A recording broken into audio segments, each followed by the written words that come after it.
What's up, everybody? Welcome to Kind of Funny Games Daily for Tuesday, March 9th, 2021, a Widow Wednesday. I'm one of your hosts, Greg Miller, alongside the Rogue One at Gary Witta. Top there, Greg. You seemed like you were surprised to be doing a show for a second. It's like, oh, like. Well, the thing you when Kevin counts us in and we have the thing go and then we let the thing go, I sit there and you're like waiting for, I have to watch out of the corner of my eye for the screen to change over. But then at the last second, Gary, I remember that there's just a little bit of a delay, and I've seen it before when I watch Kind of Funny programming, that if you're not kind of move, it's weird to be full stop and then go. So I do this little thing where I'm like moving around a bit. Give it a little bit of motion. You know what I mean? Because if there's motion in your ocean, I think it's you know what they say?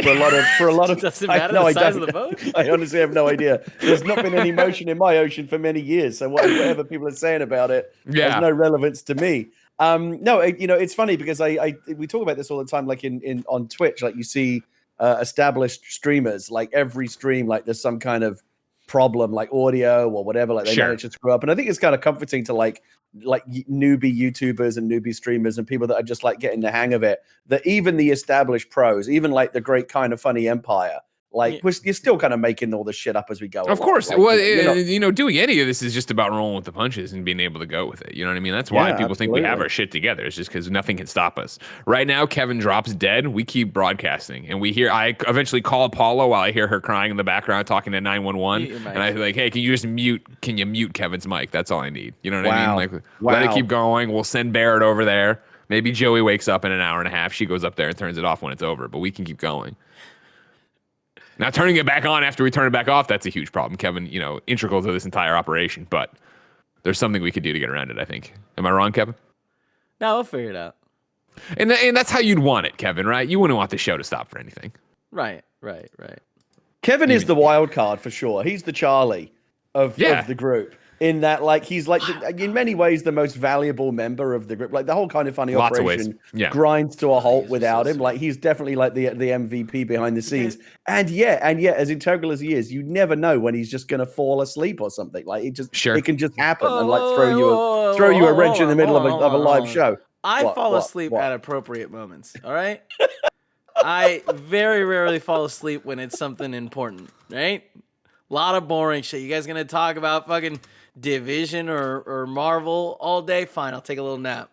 The game, not the. You like Division? There's been numerous occasions. I'd love to see a supercut of it. Maybe a best friend can put it together. Like times when in the middle of a conversation we've called on you, and it's so clear from your reaction that you like had dozed off, and we're just now like coming back to the conversation. Yeah, I mean, like you know me. me. I do the same thing, and I'm actually on camera, so I'm not one to talk.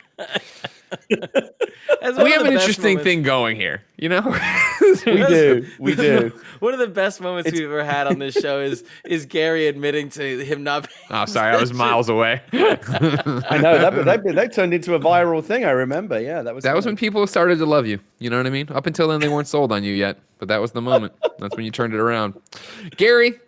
Yes. Believe it or not, as we bullshit around, there is literally no time to waste today, ladies and gentlemen. It has finally happened. Xbox has bought Bethesda. We're going to talk about that and so much more because this is Kind of Funny Games Daily. Each and every weekday on a variety of platforms, we run you through the nerdy video game news you need to know about. If you like that, be part of the show at patreon.com/kindoffunnygames. On patreon.com/kindoffunnygames, you can ask us your questions. You can support us as a producer. You can get the show ad-free. You can get the show with the exclusive post show we do each and every weekday. However, if you have no bucks to toss our way, it's no big deal. You could be watching live on twitch.tv/kindoffunnygames, just like Y2 Jervis is, Flawlex is, and Milton Stilton, that's a good name, is right now. Of course, if you're watching live on Twitch, you have a special job. Go to kindoffunny.com/you're wrong and tell us what we screw up as we screw it up so we can set the record straight for everybody watching later on youtube.com/kindoffunnygames, roosterteeth.com, and listening on podcast services around the globe each and every weekday. Housekeeping for you. It is a new In Review starting right now, ladies and gentlemen. You can go to youtube.com/kindoffunny or the In Review podcast feed and start watching Godzilla In Review with us. Of course, we started with Godzilla 2014. We are building towards Godzilla vs. Kong coming to HBO Max very soon. maybe you're not theaters doing all too. the classic ones? There's like 50 Godzilla films. Yeah, Gary, we have things to do, and those don't pull in. We do. Thank you, Kevin. Thank you, Kevin. I like when you get. You're gonna do Godzilla in review and not actually include a single actual Japanese Godzilla film. What the fuck? Gary, the way in review works is that it's building you up for a movie that's coming. So like what I understand what you're saying, but that's not canonical anymore. We're trying to build you up for Godzilla vs. Kong, so you understand he fought the Mutos. You know what I mean? That one of them had an egg belly. Remember the egg belly? Egg belly. Muto. That's right, Kevin. That's what they said in the movie. I've said my piece. Let's move on. But Gary, yeah, whatever, Gary. No respect for what we do. They're old. Old movies old. Oh yeah, I don't want to watch any old movies. Nothing old is good. This is your app controlled coffee mug, right? Yeah, this is the Ember. It's a heated. I sometimes have to update the firmware on this. I can't have my coffee in the morning unless I've had my firmware updated. Does it keep it piping hot or just a little bit hot? Yeah, so the magic of it is, I don't know about you, Greg, but I'm a sipper. I sip my coffee very slowly. Yeah. And what that often means is like the bottom half of the cup, it started to get a bit tepid.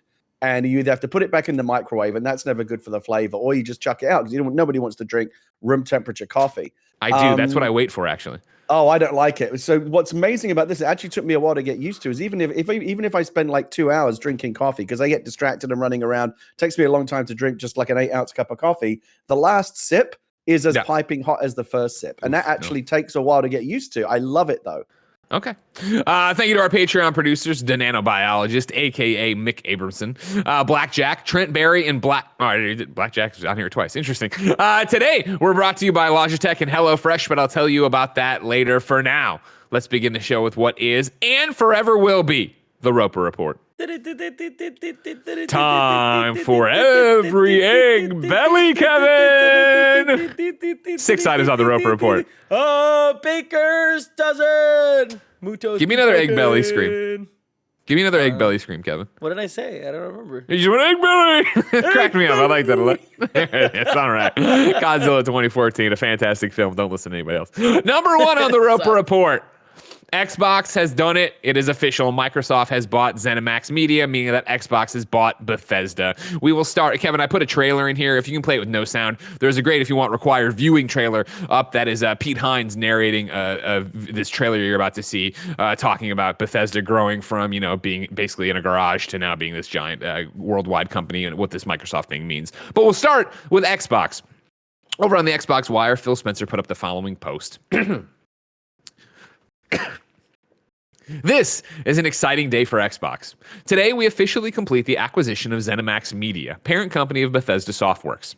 It's an honor to welcome the 8 incredibly talented development studios: Bethesda Game Studios, id Software, ZeniMax Online Studios, Arcane, Machine Games, Tango Gameworks, Alpha Dog, and Roundhouse Studios, and their passionate global communities to the Xbox family. Now that everything is official, we can begin working to deliver more great games to everyone. At every step building towards this moment, I've been inspired and motivated by the creativity, insight, and community-first approach of the talented people at Bethesda. Our goal is to give these teams the best foundation for doing their greatest work and to learn from them as we continue to build Xbox into an inclusive platform for all players. This is the next step in building an industry-leading first-party studios team, a commitment we have to our Xbox community. With the addition of the Bethesda creative teams, gamers should know that Xbox consoles, PC, and Game Pass will be the best place to experience new Bethesda games, including some new titles in the future that will be exclusive to Xbox and PC players. As we shared previously, it's vitally important that Bethesda continues making games the way it always has. We look forward to empowering Bethesda's creative teams to reach even more players around the world, helping make future Bethesda titles the biggest and most popular games in their history. Xbox and Bethesda have long shared a common vision for the future of gaming, both as fans and as creators. Bethesda understands the potential of Xbox Game Pass. We would also like to honor the life and memory of my close friend, Robert A. Altman, founder of ZeniMax Media. Robert believed deeply in the power of gaming, and we are privileged to be able to continue his work by joining forces with the teams he built and led for many years. I will miss the opportunity to work directly with him on the future of our combined teams. But I know that his spirit will live on in the shared work that we do and motivate us to make this partnership all he envisioned. Thank you to all our players joining us on this incredible journey and to the millions of Bethesda fans around the world. Now that we're one team, we can start working together on the future ahead. We will have more to share about what's next for our teams later this year. In the meantime, to properly celebrate this special moment, we are bringing additional Bethesda games to Xbox Game Pass later this week. Stay tuned for more details. Gary, this was accompanied as well by Pete Hines putting up a post over on the Bethesda thing, echoing many of the things Phil's talking about here, also honoring Robert Altman, of course, co-founder or founder and friend of Pete and Phil. One of the things in Pete's letter I wanted to call out was this. First, let me say, we're not making any landmark announcements or changes right now. As we've all shared, the expectation is that Bethesda Softworks and our studios will continue as we have in the past, just with more support and resources than we've ever had before. Obviously, Game Pass has been an important initiative for Xbox and will be working on putting even more of our games into Game Pass than ever before. Beyond that, stay tuned. We're just getting started together. Gary Whitta, co-host of the Kinda Funny Xcast. What is your take on this? Have you danced on Paris Lily's grave yet, Mister? That they spend all this money, all their games are going to go everywhere, and they're just going to stay exclusive. You know? I don't think Paris and I have ever really been in conflict about this. I know he and I think we're a little bit in disagreement at the very beginning. But if you listen to Games Daily or watch the Xcast, you'll know that I've actually been all over the map on this. I've vacillated a lot. You're a flip flopper. I've flipped and I've flopped and I've flip flopped. As it turns out, where I ended up on it actually was closest to what really happened. Allow me to explain. At the beginning, allow me to explain. When they first announced this, I was actually on the train of no, they'll continue to publish his games on PlayStation and Switch and other platforms because these are major franchises and there's too much money to be made, by keeping them multi-platform. Look at Minecraft. Microsoft bought Minecraft and they didn't bring that in-house. You can still play that on PlayStation, Switch, what have you. And Paris was like, you're crazy. And that's kind of where we were in conflict because he's always been on the exclusivity train. And then as time went on and I just kind of thought more about, the different business equations and the reasons to do it versus not do it, I started to kind of get more on Paris's side of the argument. Think, it makes sense. Like there's been this issue out there. How much of it is real and how much of it is perception? Probably a bit of both. The Xbox just doesn't have the first party kind of in-house studio strength. It doesn't have that in-house stable of exclusive titles that Sony does. Now they do. I mean, my goodness, like with the stroke of Phil Spencer's pen, like it's like not only has Microsoft achieved parity with Sony in terms of first party titles, I believe they've surpassed them. I mean, think about it. Elder Scrolls, Fallout, Doom, Wolfenstein, Prey, Dishonored, Evil Within. I mean, it goes on and on and on. Multiple studios, multiple AAA franchises. This is a huge, huge deal. What's interesting is I woke up this morning, in terms of the exclusivity aspect, I woke up this morning and I saw that the deal had been signed, and I saw the press release, and I clicked on it thinking, in my naivety, thinking, finally, some clarity. We'll get to know what's going on here. And of course, having gotten to the end of the very carefully curated kind of dancing around the issue press release they put out, where they were obviously very, very careful not to say too much. I think they said some titles will be exclusive going forward, some won't. So including some new titles in the future that will be exclusive to Xbox and PC. We are essentially none the wiser. It could still fall that announcement in terms of what's going to be brought in-house exclusively and what's going to continue to be multi-platform. That's going to be saved for an announcement at a later date. What's interesting, I did a Twitter Spaces chat with Paris early this morning. The point I made at the time is obviously this is huge news in the Xbox world right now, but it's actually Xbox gamers who have the least reason to be interested in this news. It's good news for everyone, but we already we're going to continue. We already know we're going to continue to get the games. It's nice to know that they're going to be free on Game Pass because if you're on Xbox, you almost certainly have Game Pass as well, and that's good. And if you're into the dick measuring console wars bullshit, it's a nice thing to be able to wave in Sony people's faces, I guess. But if you just care about the quality of your life as a gamer going forward, Xbox gamers are already inside the lifeboat, right? We know we're getting these games going forward. We are going to be good on Xbox to continue playing Doom and Wolfenstein and Elder Scrolls Sure. And all of these games for a long time. It's the PlayStation and Nintendo gamers who are splashing around in the water outside going, is there room for us in the lifeboat too? We just don't know. That's the unanswered question. No. Are we gonna They're fine. PlayStation, or are we going to have to buy into the Xbox ecosystem in some way? Switch gamers, they don't even care. They're over there playing Mario. They're shooting a rabbit. They don't know what's going on. PlayStation gamers, they're not worried at all because it says very clearly here. You're saying it's garbled very clearly. Gamers should know that Xbox consoles, PC, and Game Pass will be the best place to experience new Bethesda games, meaning that they're already on PlayStation. And then they say including some new titles in the future that will be exclusive to Xbox and PC. When you get whatever weird offshoot game that's going to be exclusive, good for you. Paris Lily from the Kind of Funny Xcast has joined us to apologize to everyone for getting everyone so bent out of shape about this and saying, of course, Sky or Elder Scrolls and Starfield are going to be exclusive. Here he is. It's clear as day. They're still coming to PlayStation. Paris, welcome to the show. Thank you for having me. And I apologize to absolutely nobody because if you read what was said, this is them clearly they're still in CYA mode with this, right? Yeah. But I think the simplest way to look at this is any new game that Bethesda creates, aka Starfield, I would not hold my breath to see that show up on a PlayStation platform. I just don't think that's going to happen. I think this also gives them flexibility in the multiplayer space because it would make sense that any multiplayer game that Bethesda makes, you want that on every platform that you can possibly have it on. But I think the leverage play here is single player experiences coming from Bethesda.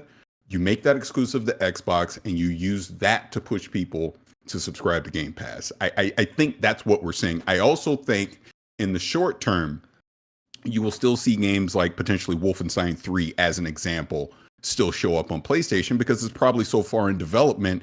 What's the point? You might as well just go ahead and put it out. But I think the long-term play here is still they're going to take the majority of these major single player IPs exclusive. Starfield, absolutely. I think Elder Scrolls 6 and even something like a Fallout 5 is on the table to be exclusive to Xbox. This even opens the debate. Indiana Jones. We could have another Spider-Man situation here with Indiana Jones where that does wind up being exclusive to Xbox. Look, I'm not saying 100% this is going to happen. Clearly, I wasn't completely right with everything that I said, but I still contend. You spent 7 point. Yeah, go ahead. For a full stop here. Obviously, I'm being facetious. This doesn't clear up anything. I don't think you're saying you're like clearly I wasn't right about some things. I don't know if you're wrong about anything. We don't know, right? I mean, the best place to experience new Bethesda games, including some new titles in the future that'll be exclusive. Like, what the hell does that mean? Microsoft love this. We talked to Paris and I talked about this earlier on.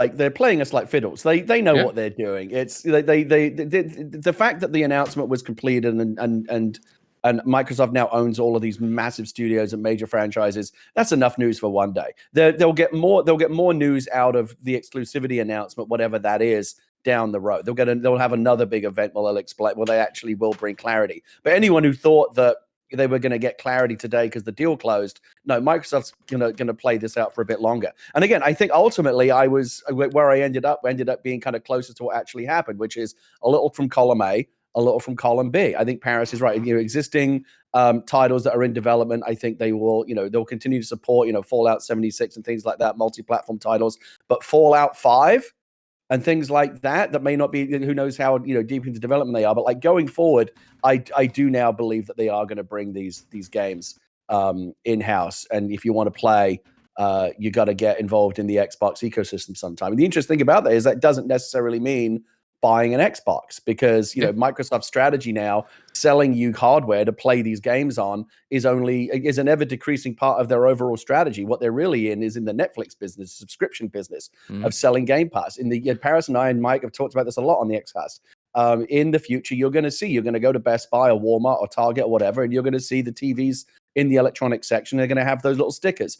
Spotify comes with a Netflix preloaded, comes with Disney Plus, and you're going to see a little green badge that says comes with Game Pass, and you're going to be able to stream those games right to your TV. They will probably, I think, ultimately sell some kind of little Stadia type dongle, a little stick, a stream like Xbox Mini, call it whatever you want to call it, or plug right into your TV. Xbox just wants your Game Pass money. They just want your $15 a month, and they want to make it as easy as possible to get there. That's why the Xbox Series S exists. low price option. That's just the beginning. That's just the thin end of the wedge of the ways that Microsoft want to make it easy for you to get into this. So if it does end up being that you've got to play these games somewhere other than the PlayStation, which I think is going to be the case, it doesn't necessarily mean having to buy a whole other console, which some PlayStation gamers who are really like dyed in the wool PlayStation freaks are never going to have an Xbox in their house, but they might pay for the Game Pass subscription to get the games and stream it or whatever, or get it in some other way. This goes back to what I've been saying for so long, right? Of like, it's just the Trojan horse move. And again, that's where I think when we get into brass tacks of this, of arguing, and I know I talked about this yesterday, so I'll try to summarize it quickly, but of this whole, is it exclusive? Are Bethesda games going to be exclusive? Or are they not going to be exclusive? Even if they're not exclusive, the trailer that they play that ends with the Xbox logo and say start it right now for $14.99 or whatever the ridiculous Game Pass Ultimate deal for that week will be, like, you're going to see people have to have a real choice. And we're told all the time from our audience, right, of like, oh man, you guys don't fully understand what $60, $70 now means to us. Well, this is, again, put your money where your mouth is.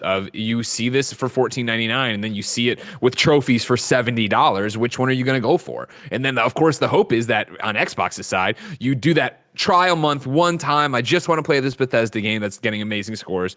You do it, you get in with Game Pass, you're playing it on your computer, right? You're streaming it to your phone, however you're doing it in the future. And you go, man, that was a lot of fun. And there's so many great things here and it works so well. Maybe I should look at getting an Xbox. And you go, maybe I have an old Xbox One. Oh, it's not as good. Maybe I'll try this Xbox S. Well, it's only $200 more to go to the X. Like, that's how they want to hook you and get you in there. Yeah, I agree. It's all about finding ways to onboard you into that ecosystem. Game Pass is a phenomenal. It's, again, I know that we joke about it. We often sound like we're on a TV infomercial. All these games are one low price. That can't be real. But it really is that good. And I think, now that they've got these other kind of flagship quadruple A titles to get people to give Game Pass a look, once they've got you in, you do, oh shit, there actually is a ton of amazing stuff here. Like I could arguably never need to buy another $60 game. I'll just have Game Pass and it's this all you can eat buffet of games, and it's, the people are going to stick around. Paris, I know you were trying to get off the bench there. We can't see, obviously, because it would script the shot. So what were you about to say? But then also, I want you to tell me if you think this March 11th thing is going to happen. But for now, where are you right now in the conversation? Actually, I'll start with the March 11th thing. I think it does happen because I think this goes into the 2 points that I had. Game Pass is the key to everything here, right? And what I think the March 11th thing is, they're going to announce all these legacy Bethesda titles starting to come to Game Pass. Kind of my thing is, what this acquisition does is all past, present, and future Bethesda titles are on Game Pass. They're going to push that subscription service down your throat and try to continually add value to it. This is a part of that plan. The second part of this I wanted to say was, to me, this allows Bethesda to just be Bethesda. They don't have to worry about any of the financial bullshit that happens at the top. Microsoft can worry about all that. Partnering with Xbox now allows them, which I do think is important, better QA of their titles. They don't have to rush things out to say, oh, Dishonored has to be out this holiday and go head to head with Uncharted 5, right? No.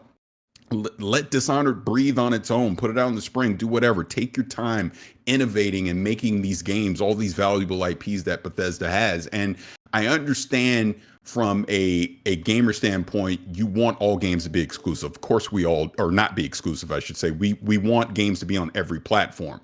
But a part of this is business, right? So of course, some of these games are going to be exclusive. But I think overall, as gamers, Bethesda has some amazing IPs. And I think if they just get to worry about the process of making games, we all benefit from this. I truly, truly hope Starfield is one of the most amazing games ever made.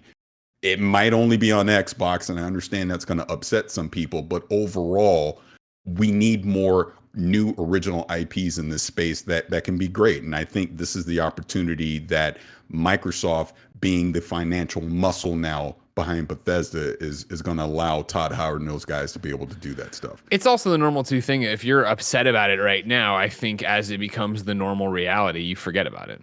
Like if you're like by the time you get to Starfield actually being out, where are you going to be with what consoles you own, or where's streaming going to be for Cloud and for Game Pass in terms of how good it'll be? Like you don't think about what you're thinking about right now. You are thinking 2-3 years into the future of where gaming tech will be and what'll be happening and what the actual console race, Xbox, PlayStation will look like and stuff like that. Not to mention like every time anybody gets bought exclusively, there's the throw your hands up in the air. One side celebrates and one side's upset about it. It seems like, right? And so it'll be interesting as this shifts off and what it actually means. But I think everybody will get over it and it'll just become what the industry is because that's what always happens. If you're not familiar with what we're talking about for the March 11th event, I'll jump you over to WCCF Tech. Microsoft appears to be gearing up for a Bethesda Xbox stream this Thursday. This was published yesterday. This is when the news was going around. It's Arnaut van de Velde. From the looks of it, Microsoft is gearing up for a Bethesda Xbox stream later this week. As covered today, the merger is closer. That was yesterday, obviously. Of course, Jeffy Grubb, from GamesBeat had put up a new Summer Games mess where he listed on March 11th, what's up with the Xbox Bethesda acquisition. I wonder, and I haven't checked Jeff's tweets today, and Jeff, if you're in the chat, let me know. You can DM me or just join the Discord call. If that's changed or if this is what he was expecting. But in addition to Grubb's tweets, the official Xbox UK Twitter account set out a tweet some hours ago which mentions some sort of mystery stream this Thursday, followed by the Elder Scrolls V Skyrim stream this Friday. As expected, many now believe that this TBA event is related to the Microsoft/Bethesda merger, especially with Microsoft organizing a stream for a game that was released almost 10 years ago the day after. So if that's changed or moved around, I'm not sure. I will click on Jeffy Grubb's Twitter here, see what he's saying over here. But yeah, that's where we're at right now in terms of if something's happening on Thursday and we're going to get some kind of news. But it would be, I guess, yeah, as Phil's letter calls out, right? We're to celebrate the special moment, we're bringing additional Bethesda games into Xbox Game Pass later this week. Stay tuned for more details. That does make sense to me that you do a big stream there and like go and introduce these people to, or introduce these games to a new audience and really celebrate what you have. Anything else, boys? I think we're all in broad agreement. All right. Yeah, I think we are. Paris, I accept your apology. Yeah, thanks for having me on. I will let you guys get back to regularly scheduled programming. Sounds good. Everybody listen to the Xcast. They're going to have a lot to talk about Saturday, 6 a.m., youtube.com/kindoffunnygames. Podcast services around the globe. Thank you, Paris. See you, Paris. Gary, let's jump to number 2 on the Roper Report. Is Call of Duty about to go boom? This is Stephen T. right over at GameSpot.com. Over the past few weeks, rumors have swirled that Call of Duty Warzone will soon experience a catastrophic event that will change the face of the game overnight. According to several notable leakers, this hypothetical nuke event, named for the nuclear warhead that was found in Bunker 11 back in 2020, will totally destroy the game's Verdansk map on March 11th to coincide with the game's 1-year anniversary, clearing the way for a totally fresh locale. That said, given these rumors are largely based on the work of opinion of leakers, there's no way to know for sure if anything will happen on March 11th. Given that the other Battle Royale games like Fortnite have utilized terrain-changing disasters, such as meteor strikes, to change up their maps, it doesn't seem too far-fetched to expect Warzone to follow suit. But the exact timing is a mystery to everyone right now. Back in February, VGC published a report that claimed that Activision would blow up Verdansk in order to transition Warzone from the setting of Call of Duty Modern Warfare to the 80s-themed Black Ops series. VGC also reported that the nuke was originally scheduled to correspond with the release of Black Ops Cold War last year, but it was delayed. That report suggested that nuking itself would take place sometime in March or April. Although these are essentially rumors, leakers have purportedly dug up a surprising amount of details for the upcoming event. For example, Call of Duty leaker, this got lines of dialogue, this is going on. Other lines correspond with the rumored plague mode, and the list goes on like this. Gary, you and I, not Warzone people. But, of course, Nick Scarpino, Andy, Fran, Blessing, they're all dropping hot in the Warzone all the time. I put this in here, number 1, because it's news and people should know about it. But number 2, I think this is a really cool way to do this kind of stuff. Yeah, I agree. And by the way, it's not I don't play Warzone anything like as much as Nick and Andy and Snowbike, but I do play. I don't play it a whole ton. I'm actually updating it in the background right now because I always like to be able to jump in whenever I feel like it. It is my battle royale of choice. I think if you want like a traditional kind of gritty battle royale shooter of all the ones that are out there, it's my personal favorite. I really enjoy watching it too. I enjoy watching Mike and Nick and those guys play when Mike rolls with his regular crew. It's always really fun. It's a great battle royale game. It's got its problems like any other, but I think it's really, really solid. They've done great work with it. And I like this model. It's actually a fairly established model now. I don't know if the first game ever to do it was World of Warcraft, but it's the first one I can think of with Cataclysm, you know, where that expansion, rather than just bolt on another continent, which they'd been doing in the past, they radically reshaped the existing world. They were like, there's been this cataclysmic event, and the world that you knew has been basically shattered, you know, by this seismic event, and we've remade all of the zones, and now everything looks different. I think that's really cool. Fortnite's been doing this, right? They've had these big events where they've kind of, these earth-shattering events where they've kind of remade the world, and nothing that you remember is the same. And this is the latest example of that. And I think it's cool. It's a good way to kind of keep the game fresh. And I love the way that they almost reminds me, Greg, and you'll appreciate this, the way that they do storytelling in wrestling, you know, where they tease these storylines all the way through the year, and then they build and everything's kind of building up to the storylines being resolved in these climactic events at the big, you know, SummerSlams or WrestleMania or whatever. But the storylines have been percolating the whole time. Again, finding the nuke. There's like, I know Fortnite's done this. They've teased like, what is the rift and what is this thing that's coming? They get you invested in it. It's building up to this big cataclysmic event. I think that's really cool. It's a trend in gaming that I like. It's a great way to kind of keep the world fresh. But you know, these service games where people are logging on and playing every day, it's easy for it to start to feel stale. You've got to quite literally shake things up every now and again, and this is a great way to do it. I'm all for it. I mean, this is, you know, the kind of shit I would love to see out of a game like Avengers, which I know would be difficult, but one of the main problems I have with Avengers, right, is it's just there's nothing happening. It's the same shit. If you log in there, why would I actually turn it on? But more on next week's Blessing show about that. For this one, it is like I even though I am not playing Warzone, I appreciate this, and I appreciate I love when games in 2021, with all the leaks, with all the message boards, with all the social media, I still love that games are able to give you that playground experience I grew up with, where it was you're all playing the same game and you start talking about it. And last night I found, no way, how did you do that? What do you mean? And like, you have to sit there and, well, I did this and I had this item and I had that equipped and I went and that's how the door opened. Like, you don't, that for a while I felt like kind of drifted away. And now it's happening in a different way where it is, oh my God, are they about to blow up the map we all love? Obviously, how many times have I heard Nick and Andy joke about Verdansk, right? Like, are they about to drastically change what that is? And yeah, I think most recently we've seen it with Fortnite, but it is a cool way to do it. Now, speaking of that, the same conversation's continuing, believe it or not, into number 3. Fortnite is getting its first single-player mode ever here. This is Matt Purslow at IGN. Fortnite will soon provide players with a new single-player story event that acts as a conclusion to the current season of the Battle Royale. When Fortnite Chapter 2 Season 6 launches on March 16th, the first thing players will be met with is the Zero Crisis finale. Described as a solo experience by developer Epic, it is the conclusion of Agent Jones's mission that formed the basis for Season 5's story. Epic promises that the aftermath of this single-player event will shape reality as we know it, suggesting that the event will push forward and make changes to Fortnite's storyline. Zero Crisis finale also includes a story cinematic, which can be watched as part of the global premiere. Epic plans to share details on how to watch this in the coming days. Look at that.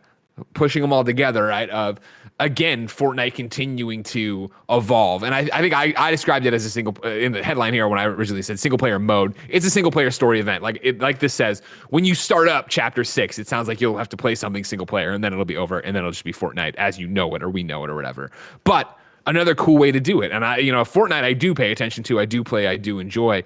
I like to see them continue to push it and change it. And again, this season with the bounty hunter stuff, the battle pass wasn't my jam like it was for the Marvel season before. So I didn't really get into it. I didn't invest like I know Kevin did and go after getting the full Beskar armor for the Mandalorian. You did that, right, Kevin? You had 100. You got Baby Yoda. Hell yeah, I did. Woo! Hell yeah, he did, right? Joey and Barrett all got it. So like that, I'm glad that's awesome. And there wasn't enough of a motivating carrot at the end of the stick for me, but I didn't realize we were this close to Season 6. I'm excited now. Next week, I'm excited to see what this is about. Of course, the Zero Crisis thing ties in with the Batman comic book. They're doing a Batman Fortnite limited run comic book that drops in April. I'm incredibly excited to see what next season is about and how much DC influence there is and yada, yada, yada. And again, to your point, Gary, from earlier on talking about Call of Duty, these abilities to come in and change these worlds to get the player base re-energized is so cool.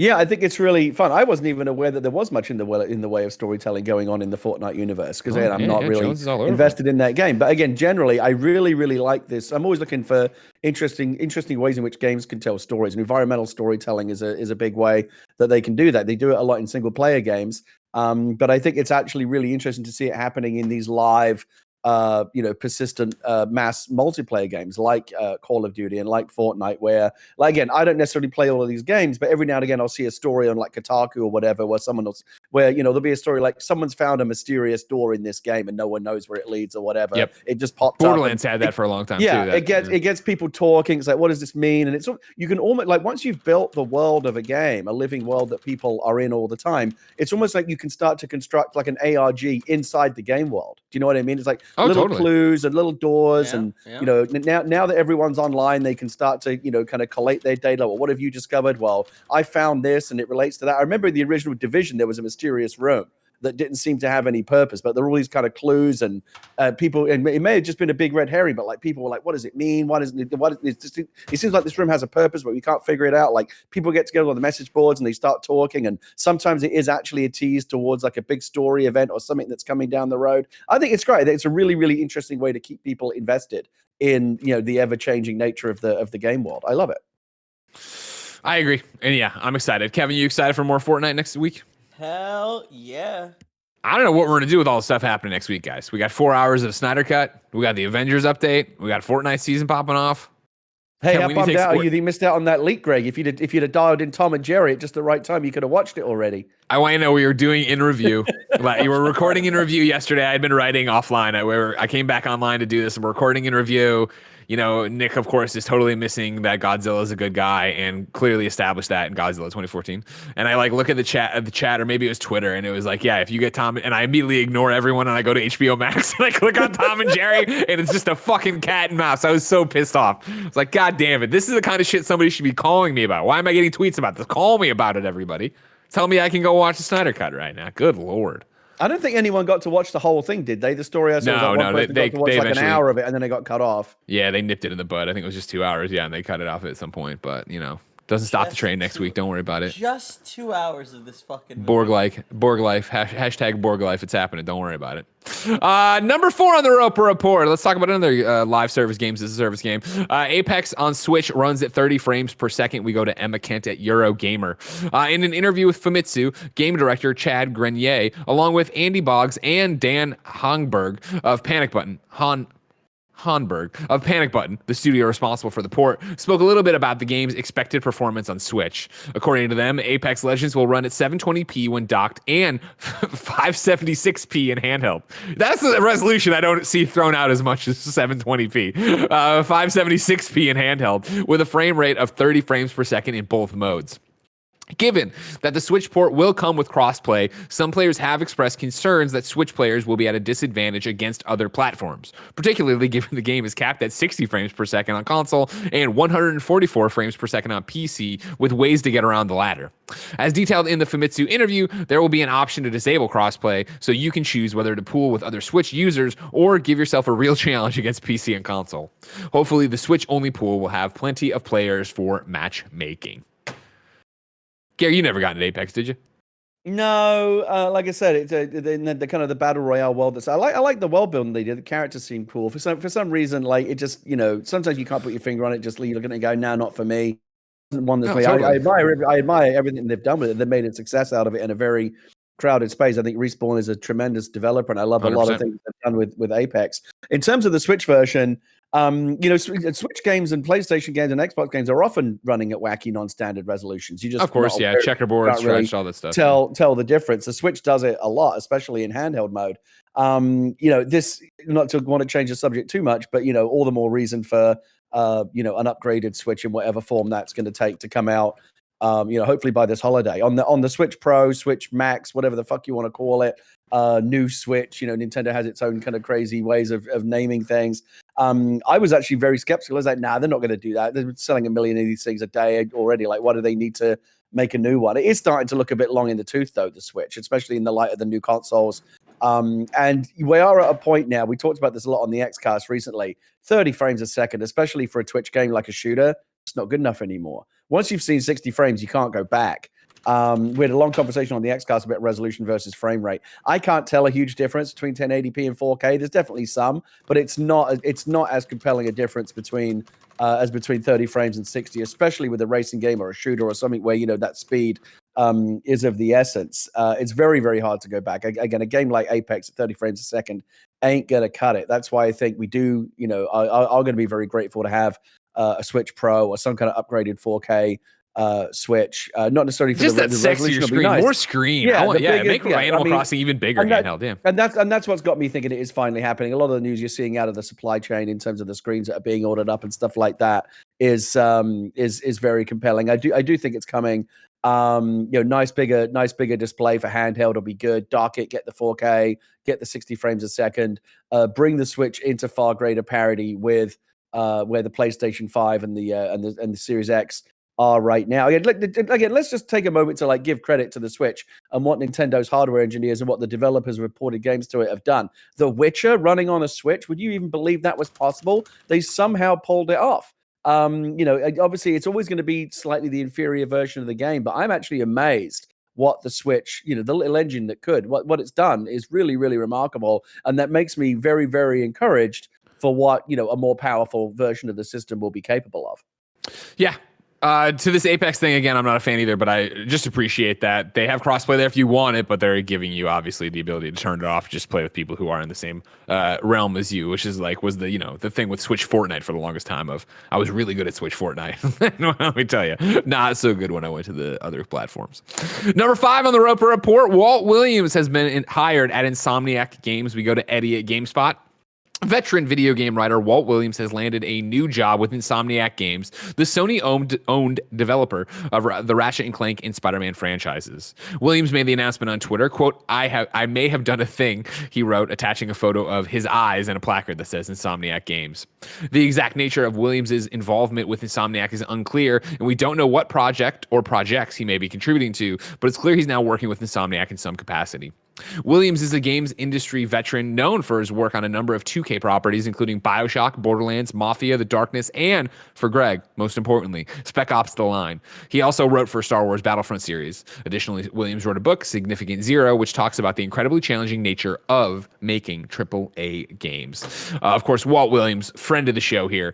I've followed his career with great interest for quite some time. So to see him go to Insomniac, to see Insomniac pick up Drew Murray, I'm very excited to see what happens next. If Walt's working on Spider-Man 2, if he's doing something different over there. Obviously, you can't wait to play Ratchet in general, but very exciting stuff, Gary. Yeah, this is a win-win, I think, for Insomniac and for Walt. I like Walt a lot. He's really, really talented. I've worked with Walt. I've been in writers' rooms with him. Very, very talented, great writer. Obviously has a great resume. Very, very smart guy. Insomniac is also one of the great story-based game companies. The Spider-Man was my favorite game of that year, or at least one of them, largely because the story in it was so great. Some of my favorite Spider-Man moments in comic books, movies, you name it, were in that game. I really, really loved it. I love that there are a company out there like Naughty Dog that are kind of pursuing the highest storytelling ambitions. And if you're going to do that, Walt is a great guy to have on your team. I think they're going to do great things together. Good for Insomniac, good for Walt, happy for all concerned. Normally I would ignore it, but I do like tossing it in there just for a little bit of gas on this fire. Kebabs on TV in our chat says Resistance. This sounds a lot like Resistance. And when you look at it, working on a BioShock, a Borderlands, a Mafia, a Darkness, Spec Ops: Line, Battlefront, he does know how to write a story that involves you being on the other side of a gun. So don't hold your breath, everybody, but you never know. You never know. And speaking of holding your breath, everybody, Greg Way, number 6 and final on the Roper Report. There is hope for The Last of Us factions yet. We go to Eddie once again at GameSpot, who says The Last of Us developer Naughty Dog is hiring an, quote, economy designer to help the team with a multiplayer game that includes live operations and player progression. The job ad states that the successful candidate will help Naughty Dog, quote, create avenues for self-expression for our players, ensure robust longevity to our games, and give our players great rewards to strive for, end quote. This all sounds like Naughty Dog is working on a new multiplayer game with cosmetics that player can unlock to personalize their characters. None of this should be a surprise, as Naughty Dog confirmed more than a year ago that it's working on a standalone The Last of Us multiplayer game. However, Naughty Dog has kept very quiet about it in recent months. Many studios are now adopting and embracing live services for their new games, so it would be no shock to see Naughty Dog follow suit in some capacity. Gary, did you ever play Last of Us Factions? No, but I find this whole economics thing fascinating. I remember some time ago when Blizzard, I mean, this is going way back now. This has been going on for a while, but I remember when Blizzard hired a full-time economist to work on the World of Warcraft economy. Like they brought in someone who actually had like an economics degree or a doctorate to bring in and help them figure it out. EVE Online famously has an economist on site. We're at a point now where if you have one of these live services that has like a functioning economy, you need someone who actually understands real world economics to come in and help you make it function, because real world economics and in-game economics are subject to the same rules. You know, the rules of supply and demand and market forces and inflation and all these things that affect the real world economy. If you build a fully functioning economy and let real people play around with it and buy and trade goods and sell things, the real world laws of economics apply. So you need economic know-how to make sure that the economy doesn't just in the same way that we have like a Federal Trade Commission and your Department of the Treasury and all these people there to make sure that the economy remains robust and functions and doesn't collapse. Once you build a really robust in-game virtual economy, you need that same knowledge. And so I think it's fascinating that that's actually something that's become part of game development is having full-time professional economists who can, make sure that this stuff's working the way it should. I find it really interesting. I find it interesting too, Gary, but I also find patreon.com/kindoffunnygames pretty interesting. You can go there to be part of the show with your questions, your comments, your concerns. You can go there to get the show with the post show we do each and every weekday. And you can go to patreon.com/kindoffunnygames to get the show ad-free. But guess what, jerk? You didn't go there. You're watching it somewhere else. So let me tell you about our sponsor. I'm sorry I called you a jerk. It ran away with it. I was going to call you bozo, and then I was like, that seems mean. So I deviated to jerk, Kevin. Kevin, on the scale of insults, jerk better than bozo, worse than bozo? Worse than bozo, but neither are apologize bad. You know what I mean? Like, you're fine. They get it. These jerks get it. These jerks understand. These bozos. This episode of Kind of Funny Games Daily is brought to you by Logitech. Gaming headsets are important. You want a headset with a good mic, good sound, and a headset that feels comfortable to wear. That's what's best about the G733 wireless gaming headset from Logitech G. The G733 Lightspeed wireless gaming headset comes with 2.4 gigahertz wireless connectivity, front-facing dual-zone LightSync RGB, Blue Voice mic technology, Pro G audio drivers, and multiple colorways to choose from. It also has total freedom with up to 20 meters wireless range with Lightspeed Wireless. Keep playing with more than 29 hours of battery life. Play wirelessly on PlayStation 4 with stereo sound. With front-facing dual-zone LightSync RGB lighting, you can personalize your headset lighting across style and comfort. The reversible suspension headband is designed for ultimate comfort during long play sessions. Each G733 colorway has its own unique headband design.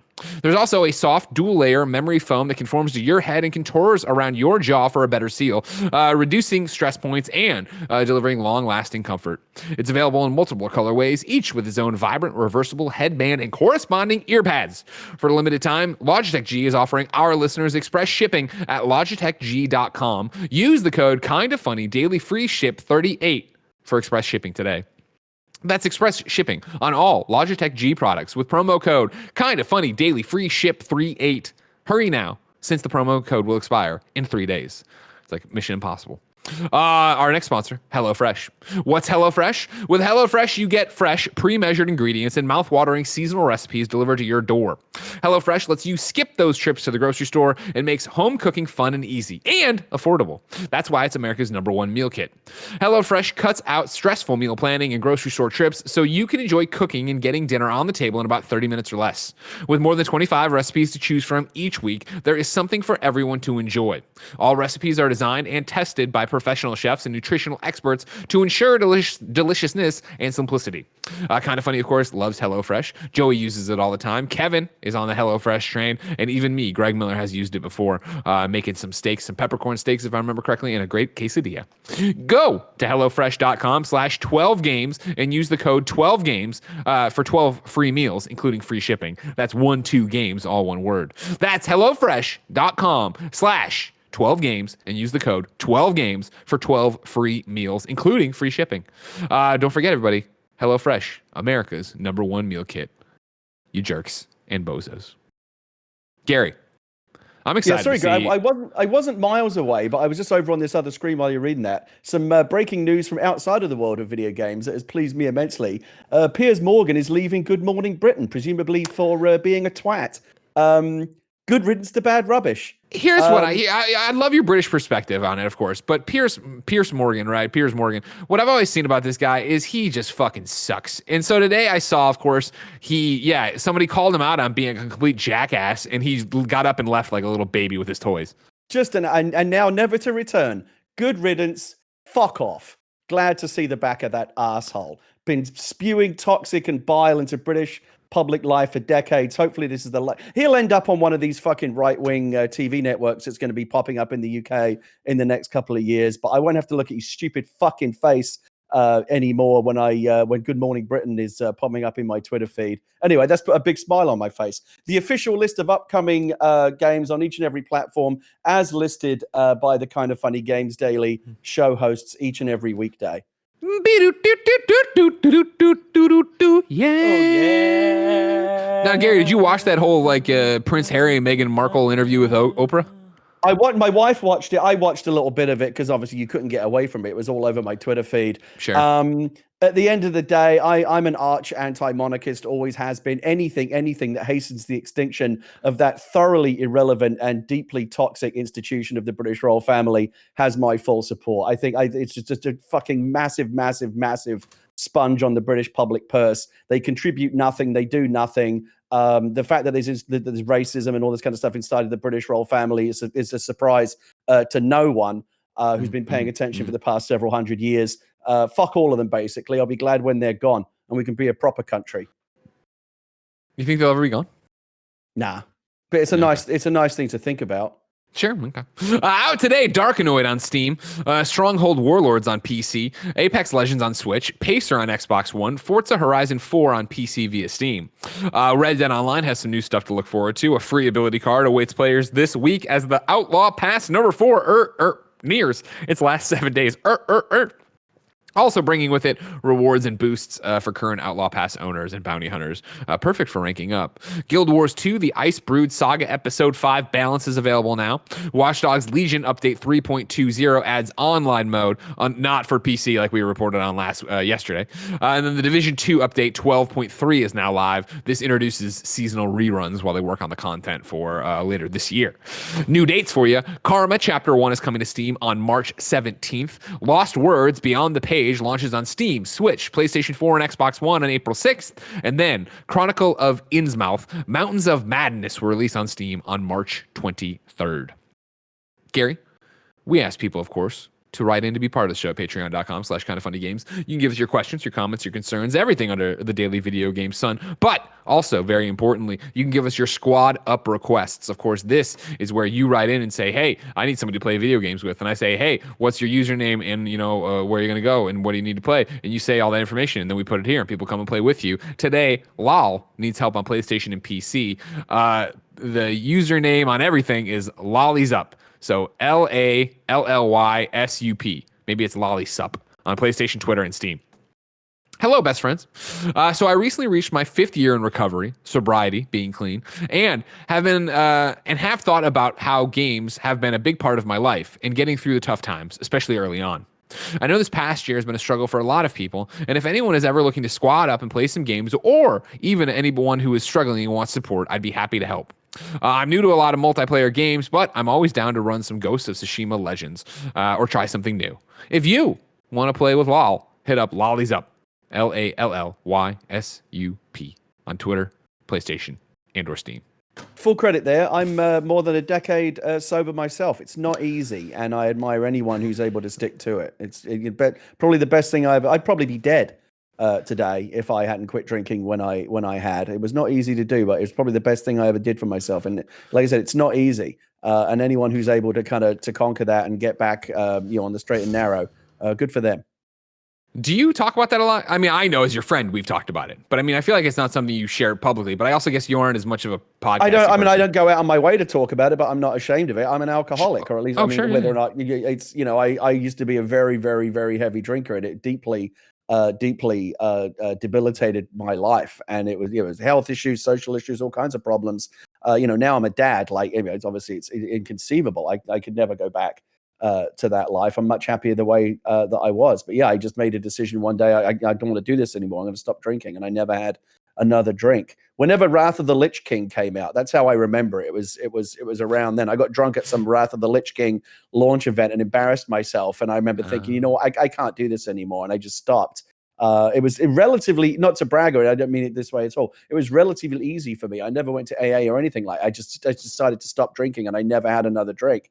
It's always something that could happen again one day. I mean, again, now I'm a dad, I won't ever let it happen. But it's why people say that. It's why alcoholics don't say I used to be alcoholics, and they am one. They're in the present tense because you always are. But I haven't had a drink now in well over a decade, and like I said, it's the best thing I ever did for myself, and I love my wife Leah for helping me through that. It's rough, and I look back on it now. I'm ashamed of myself. Some of the things I did when I was a heavy drinker, and it's so much better for it, and the people around me are so much better for it as well. And like I said, so I only brought it up because that person sounded like they've been on a similar journey, and like I said, it's not easy. It's much harder for some people than it is for others, and anyone that can stick to it, day by day, they have my admiration. Well, you have mine, Gary. Congratulations on your sobriety as well.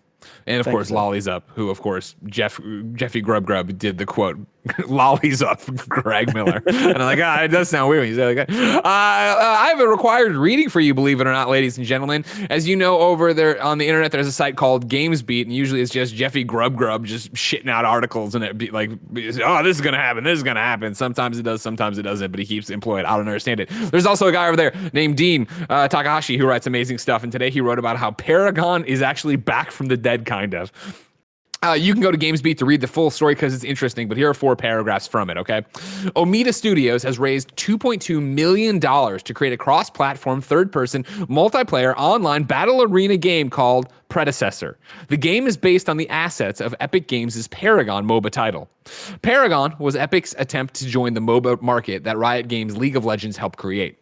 But it never succeeded in pulling in players from that game, and the enormous success of Epic's Fortnite Battle Royale mode overshadowed Paragon. Epic canceled it in January 2018. Again, this is Greg now, much to the chagrin of Andrea Renee. Everyone remembers that Andrea Renee was obsessed with Paragon. One of the people who was devastated by Paragon's cancellation was streamer Robbie Singh, an influencer who had a following of 50,000 people who watched his streams about Paragon. After Epic shut the game, it decided to make the assets of Paragon available to other developers in July 2018. Singh decided to rally his community and form a team to pick up where Epic left off. Singh started the company in January 2020 with Andrea Garella, not Renee, and Stephen Mueller. Omida Studios was born with a name that spells a demo backwards, and it went to work on Predecessor. The team has 12 people, and it received an Epic Games mega grant to work on the game. It has staged an alpha test and expects to ship an early access version of the game this year and a finished game next year. A fascinating report of going through and being so dedicated to a game that you just won't let it die, and going through and making this happen. So if you have the time, head over to GamesBeat, click on this one about Omida Studios, about Predecessor. Don't click on any of Jeffy Grub stories, because it could be a lot. They could be fake. You don't know. Gary, it's time to look into You're Wrong. Of course, people watching live on twitch.tv/kindoffunnygames. Go to kindoffunny.com/you're wrong to correct us on things.